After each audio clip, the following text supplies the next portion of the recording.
In a world overcome with religious mania, four friends came together with one goal.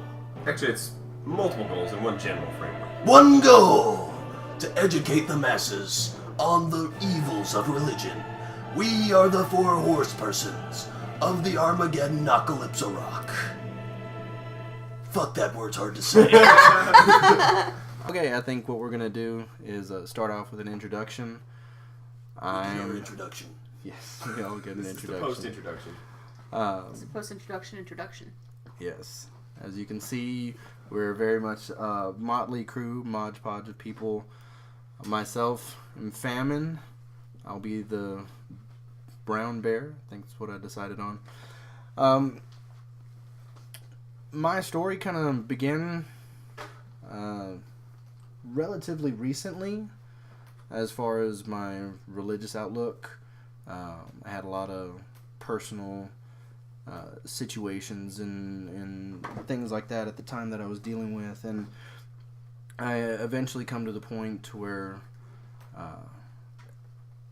throughout the years of kind of going back and forth when I was a kid with the church and with trying to understand our place, you know, just in general, and trying to find out why things happen to you, and trying to look for the answers, I guess, that everyone's looking for. I got saved 3 or 4 times that I can remember, you know, full baptism and everything, and I felt like when I really needed this entity, this being that was supposed to be there for me, it wasn't around. And honestly, breaking away from that was one of the most freeing times of my recent history, simply because the more I feel like I'm in control of my situation, the safer I feel, because I had so much go on with my life. And I'm sure throughout the process of us talking and kind of going over things, a lot of that will kind of unravel itself, I'm sure, for all of us. But just, I guess, as far as my title, I'm a relatively new atheist. We brought you to the dark side. Right. I was not alone in my... We have cake. My trek. And it definitely helps when you have friends, especially close ones, that you don't have to worry about obviously being judged for those kinds of things, because where we are right now, where we're all living together in Mississippi, not together in the same house, but close, you know, relatively close enough that we can obviously together in spirit. Get together. I'm pretty sure drive of each other. I'm pretty sure We Live Together is a different website. Are you going to be using your voice like that the whole time? Yes, because I can. But no, probably not. Whatever. Especially in the Bible Belt, where we all reside, I guess is the safer way to put it. It makes it easier when you have people that you can rely on, and people that will definitely support your decisions in this direction, because in an area where religion is such a focus of everyday life, it's really hard to be that one person that you kind of feel is the only one with their eyes open. As far as introduction, I'm good with that. If anybody else wants to go next. I'm War, the Badger, and I'm actually slightly different from the rest of the people here. I'm a Misotheist, which means I believe there is a God, or some kind of powerful entity that's people worship as God. I don't necessarily think he's the supreme creator of the universe and everything, but I do think he's a lot more powerful than we are. However, being a Misotheist, if you break that down to its 2 parts, Misos, hate, theist, God, I hate God. So the reason for that is, as far as I can tell, he's a cruel and sadistic bastard, and should be fought every waking moment. And as far as I can tell, the best way to fight him is to try to make the world a better place, and that includes educating people and giving them better opportunities. As for my story as to how I got here, I grew up in a super religious family. My dad's a young earther. Oof. Was waiting for that. And because I was from a super Christian family, I was also super Christian. And in my super Christianity, I said a lot of things to this point that I seriously regret. Like, I can be quoted as saying, the only thing Hitler did right was kill the gays. Obviously, I have a different opinion of this now. Not so much obviously to them. Well, no, It will become obvious. It will become obvious, and I'm on this thing explaining the story about how I pretty much rejected God and giving him the middle finger, and if I could, I'd hock a loogie in his face, which, you know... Would it vaporize? Tell me how you really feel. I actually have no idea if it would vaporize. I suppose it depends on if it's a loogie made of my soul essence or an actual physical loogie, and if God's on fire. I always see God as on fire. Continue. That's because you worship the sun. All right. So, where was I? Oh, yeah. So, I have very much changed. I no longer wish death upon gay people because, you know, I am one. That would be kind of... You're a gay people? I'm a gay people. An entire All people. the people. All the people. All the dicks. All the He time. is that gay. All right. So, yeah. I went to college, and being separated from my parents for the first long length of time gave me a chance to think and learn and hear other people's opinions, but I mostly spent it drinking. And since I drank, I gained a whole lot of weight and dropped out of college because, you know, if you drink that much, you're not going to class, really. Well, I suppose there are some people who could go to class, but I'm not one of them. And then I had to move back in with my parents, and that was... yeah, that was less than fun. So I decided to try to find a way out, and the only thing I could find was joining the military. Once in the military, and I got to my ship because I was in the Navy. I became best friends with somebody else who was in the military. We'll call him Jimothy. Jimothy Jones. Sure. Jimothy Jones. And Jimothy was gay, but he didn't say anything at first. He didn't, you know, come out and straight up say, "Hi guys, I'm gay." No, he was actually hiding it because this was while Don't Ask, Don't Tell was still in effect, and it was actually kind of really awkward to hear him talk about dates he would go on with chicks and how, yeah, you get the idea. So, eventually he felt comfortable enough around me that, you know, he came out and said, "Hey, I'm gay," and I was just like, "I know, and I don't care," which is a huge difference from where I was just like not even 3 years ago.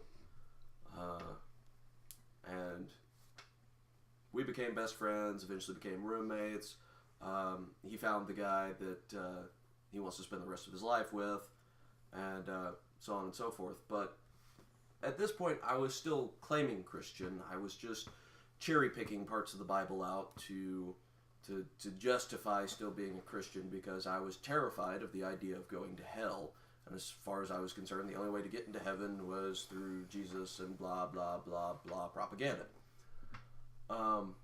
Eventually, I got out of the Navy, and I came back home to Mississippi, and the just complete and utter hypocrisy of it all just slapped me in the face really, really hard. I mean, there I am in my parents' church, listening to the preacher talk, and as he's talking, I'm sitting here going, you know, if I was trying to convince people of something I didn't believe, these are the exact words I'd be using, and this is the way I would be saying it. And it kind of came to me as a revelation that I don't think Preacher Man believes what he's talking about. And so I decided to do some more digging in the Bible to see if all this stuff I had been avoiding while I was doing my cherry picking, maybe there was something to that. And I just realized God's an evil, sick, sadistic bastard. I mean, he's wiped out entire people. He invented disease. All the bad things that happen can be directly attributed to him. More on that later. But yeah, no, that's essentially my story. And so my development into a Misotheist is relatively recent. And once I became comfortable with myself saying, "Fuck you" to God, I became comfortable enough to actually consider how I felt about certain things, and that was when I finally accepted that I was gay. And now here I am stuck in the Bible Belt, and I can't even be publicly gay because there's too many people here who would probably want to beat the shit out of me because I'm different. I'll go next. I'm Death. Hi. I've been an atheist for about 14 years now, so I'm the elder atheist of the group, and that's weird. Scat. Don't let me try to tell my story. My bad. Interrupt your sneezing. Okay. Oh no. I was really I'm so sorry. getting emotional. I'm gonna start over again. Hi. Okay. The elder atheist. You're like the Grand Vizier atheist. I am. I'm so You should have magical old. powers by now. I should. Except magic's not real. The atheists don't get I know, magical it's so powers. sad. They get magical logic. Okay. You should have logical powers. I have powers of logic. I also grew up in a very Christian home. We were fairly affluent. You know, life was like really easy. We were at church whenever the doors were open. My family is Calvinist. I was never a Calvinist. I was always like the bright and shiny, happy kind. I was never fire and brimstone and all that. And for me, I felt God in the music at church. And our church had really good music, and there was like, everybody knew all the songs. There was harmony and hand motions, and everybody got really into it, you know, and eventually it just kind of faded away, you know, hallelujah. And I couldn't feel God anymore, you know, and I kept looking for him, and he wasn't there, you know, and I went off to college, and I was taking a class called Colloquialisms, and we learned about all the different world religions, and I realized, you know, these are all the same. They're all the same. And it sort of opened a door for me, you know, that I could walk through and realize, you know, it was never real, you know. And so my religion just sort of faded away, and I never had any of the crippling doubt and fear that I know a lot of people have had. You know, it was like my religion was like the tide going out, only it just kept going all the way, you know. And so I'm an atheist now, and I've been coming more and more out of the closet, you can say. That's our territory. Over the last several years, you know, I've lost jobs because people have found out that I'm an atheist, and I've been verbally attacked and abused by people, and my family just pretends like it's not real because that's just how we handle problems, you know. But we just, you know, we got to get out there and Spread the good news. spread the good news. Yay. Good news, you're not going to actually be tortured for eternity. Yeah. Good news, you've been wasting your life. But you can stop now. I guess if you put it like that. No. Okay, so I am pestilence. Damn Skippy. So, okay. You know, I was sort of lower middle class growing up. You know, we weren't especially religious. We were much more concerned day to day with, like, making it. And, you know, there were times when we went to various churches, and then we would just spontaneously stop going to that church, and there was always, like, a sort of a hushed reason about why we stopped going to that church. And I was a little kid, so I never could get a clear explanation as to what happened, why we wouldn't go to that church anymore. We just couldn't talk about it. And, you know, later on I found out that there would, like, be scandals involved, and they just didn't want to tell me. So the last church that I went to was a Baptist church, you know, again, right in the middle of Mississippi. And, you know, we had a bit of a scandal going on with the preacher. I mean, I didn't hear about all of it at the time, but there was, like, allegations he was beating his wife and all this sort of stuff. And it really made me start to doubt that how can all these people, I mean, this is church. You know, at the time, I was extremely Christian. And, you know, my feeling was, you know, that basically you know you are running into good people because they're at church. That's how you know they're good people. So I just was confounded with this idea that the good people were doing bad things. And, on top of that, they kept this preacher going up until he managed to raise enough money for them to build the new sanctuary. And then they immediately got rid of him. So they either knew there was a problem and kept him for the money, or they didn't, or they got rid of him for false allegations. So either way, something bad happened. And it really sort of shook me up and got me looking more critically at people at church. And one thing I started looking at was my peer group, youth group period. And I knew a lot of them had all these sort of experiences they claimed where they'd run up and throw themselves in front of the altar and all this sort of stuff.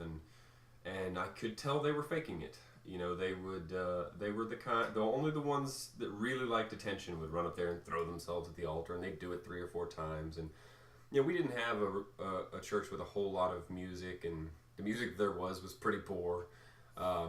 We just sort of did the best we could, and it was a lot of sermons, and people were falling asleep, and there was no mystical experiences for anybody. It was not a very crazy church. It was like an old people church.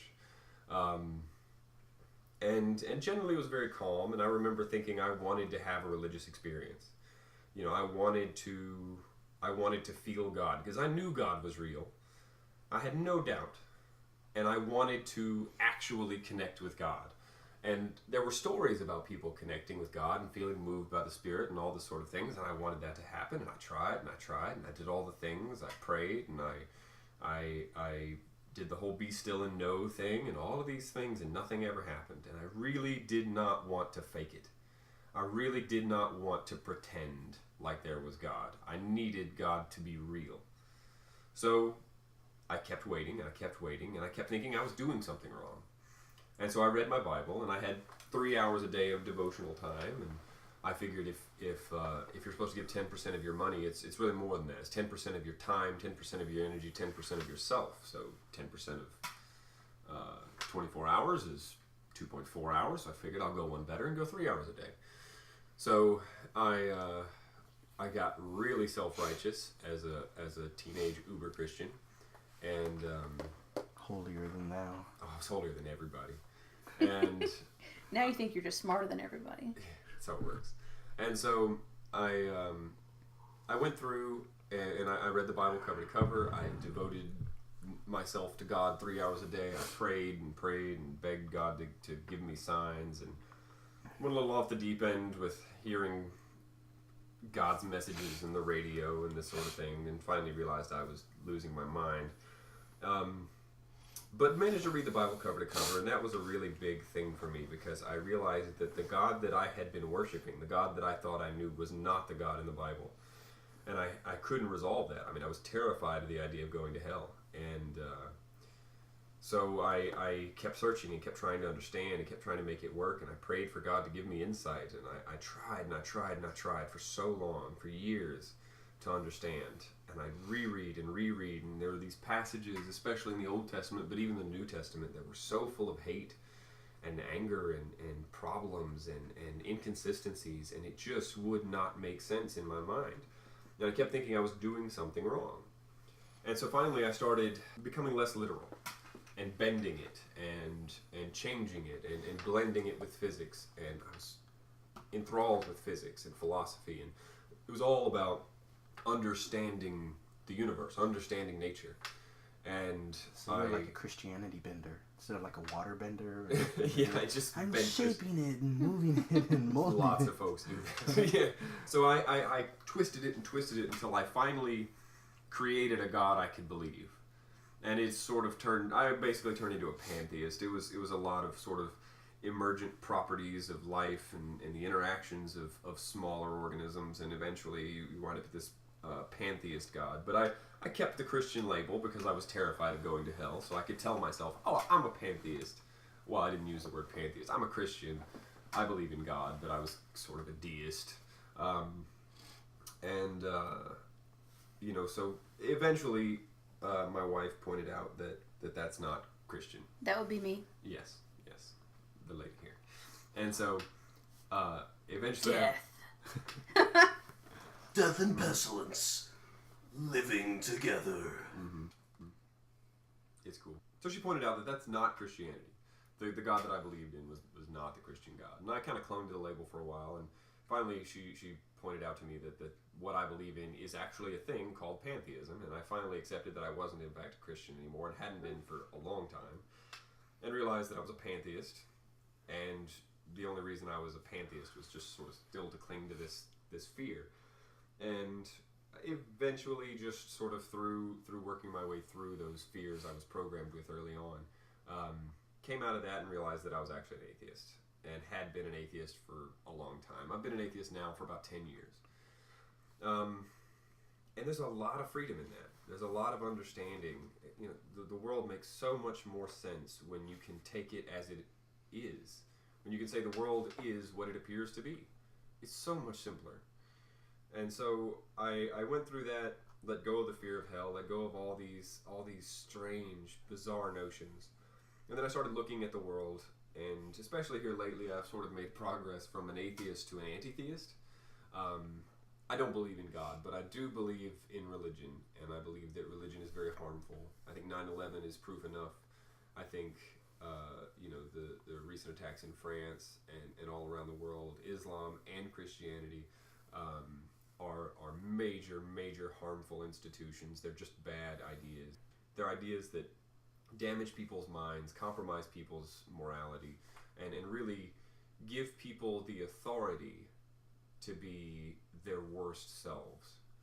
And so I feel like if we can free people from these theistic shackles, we can create a world based on ideas like reason and logic and trying to really help each other and live this life to the best that it can be.